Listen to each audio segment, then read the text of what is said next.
when we did Rise of the Planet of the Apes, that film sort of came on the heels of the work that was done in Avatar in terms of the performance capture, the technology and the processes that were worked out to make that film possible.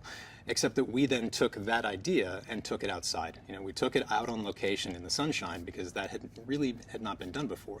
And through those 3 Apes films, that technology kind of improved, it became more robust. We were able to then take it outside in the rain or take it out in the snow as those films progressed.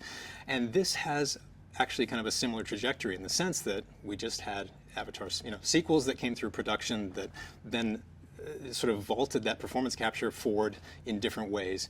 And we're also now benefiting from a lot of the same ideas, but taking them out on location again. So we're not in a stage with our capture sessions.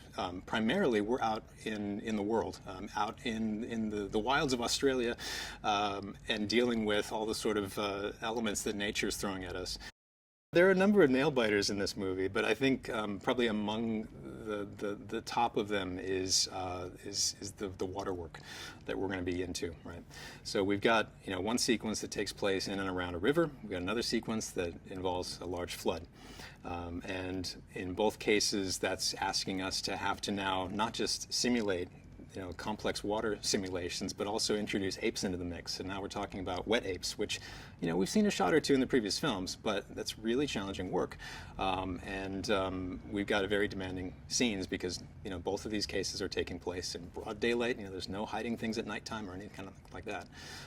We've also got a very challenging sequence that takes place around a human hunt in tall grass, which is a throwback to the 68, Charlton Heston film, right?